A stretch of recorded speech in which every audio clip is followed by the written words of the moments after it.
Today, we're going to dig into the powerful insights from Jennifer Brahney Wallace's book, Never Enough. We're going to break down this intense achievement pressure our kids are facing, and more importantly, explore a really powerful way that we can all help. Just listen to this for a second. This single quote from a student, it's absolutely devastating, and it perfectly captures the metaphor for a whole generation. They're running this race they didn't even choose, completely exhausted, and basically flying blind. All right, so let's dive right into it. Let's talk about what life is really like inside this pressure cooker. We're going to start with the surprising and often hidden reality for some of our most accomplished kids.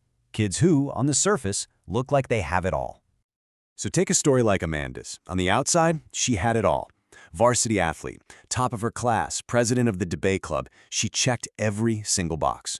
She got into her dream school, but instead of celebrating, she felt this shock and anxiety. She ended up numbing what she called a quiet desperation with a bottle of vodka. See, she had learned to believe that her worth wasn't a given. It was something she had to earn over and over again through her achievements. And Amanda's story, it's not some rare one-off case, not at all. This is a huge issue. One expert cited in the book estimates that as many as 1 in 3 American students are being negatively affected by this kind of excessive pressure to achieve. 1 in 3! And when you look at the numbers, they are just staggering. And get this, this was before the pandemic. National surveys were showing these alarming rates of distress. 3 out of 5 college students felt overwhelming anxiety, and 1 in 3 high schoolers reported feeling persistently sad or hopeless. You can see the pressure cooker is taking a really, really serious toll. And listen, it's not just the kids who are feeling this. We as parents are feeling it too, big time. In a national survey, a whopping 87% of parents agreed with the statement, "I wish today's childhood was less stressful for my kids." And that really brings us to the biggest question of all, right? If nearly all of us, parents and kids, feel this way, what on earth are these invisible forces that are keeping us all trapped in this insane race? So what is behind all this pressure? Well, it turns out our anxiety as parents, it isn't some kind of personal failing or character flaw.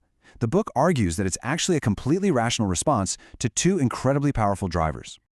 So the first driver is biological. It's deep in our brains, it's hardwired. It's this ancient instinct called status safeguarding. The best way to think of it is like a super sensitive smoke detector for survival, and it goes off whenever we sense any threat to our child's future, which is why we can overreact to things that seem small, like a bad grade or not making the top team. Then you layer on top of that a second driver, which is economic. We are living in a time that just constantly triggers a scarcity mindset. It's this feeling that's all around us that there just aren't enough spots at the top, not enough good jobs, not enough opportunities, and that feeling makes us way more controlling. And, this feeling of scarcity isn't just in our heads, it's very, very real. Just look at the economic gap between educational outcomes. Back in the 1970s, a college graduate earned about 50% more than a high school grad. Fast forward to the 2010s, and they earn twice as much, 100% more. The stakes don't just feel higher, they actually are. So here's the bottom line on all this. The intense pressure we're putting on our kids, it's not coming from a bad place. It's usually coming from a place of deep love and, a lot of fear. High achievement has basically become this life raft that we hope will keep our kids safe in what feels like a really unpredictable ocean. Okay, so that's the problem. And it feels huge, right? These giant economic and biological forces. But what if the solution isn't to try and fight that whole system head-on? What if, instead, we could shift our entire focus to a fundamental human need that can act as a powerful shield? And that brings us to the core antidote proposed in the book. And it's a concept that is both incredibly simple and profoundly powerful: mattering. It's just that deep gut feeling that we are valued by the people around us for exactly who we are. And, just as important, that we in turn add value to their lives and to the world. And let's be clear, this isn't some fluffy, feel-good idea. The research here is crystal clear. A lack of mattering is a huge predictor of the exact mental health crises we're seeing in our kids. It's directly linked to everything from depression and anxiety to loneliness and even suicide risk. And this right here, this might be the most important insight of all. The problem is not a lack of love. Of course we love our kids. The problem is that in this high-pressure culture, kids start to get the message that our love, that their very worth as a person, is tied to what they do, to what they achieve. They need to feel they matter, period. No conditions attached. Okay, so if that's the goal, unconditional mattering, How do we actually do it? Well, it starts by closing that gap between what we say and what our actions, which are often driven by our own anxiety, are really communicated. You know, our kids have these incredible built-in BS detectors, right?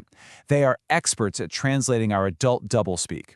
We say something like, grades don't matter, but then the very first thing we ask when they walk in the door is, so, how did the test go? They hear the anxiety in our voice, and they feel that disappointed silence after they fail at something. And to them, that can feel like our love is being taken away. The good news is the book offers some super practical, research-backed things we can do.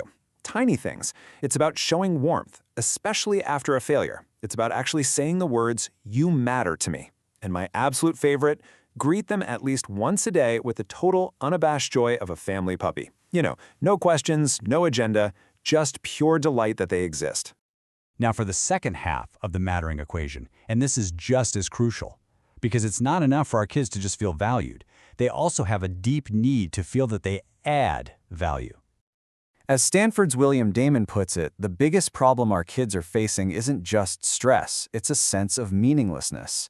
All these years of intense focus on the self, on achievement, it's left a lot of young people jumping through all the right hoops, but with no real idea of why they're even doing it.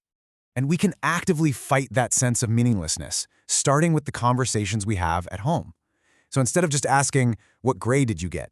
We can ask, are you proud of the work you put in? Instead of always focusing on building a resume, we can emphasize contribution. Hey, our family really needs your help with this. It connects their own effort to a larger purpose. And when you help a kid find that sense of purpose, the payoff is just huge. It's not one thing, it's a whole cascade of positive effects.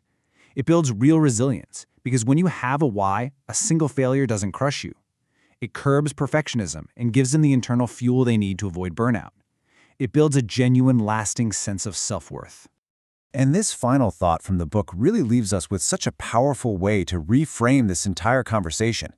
It shifts the focus away from a self-centered race for status and toward a world of contribution and meaning. And that simple change, it could make all the difference for our kids and for us too.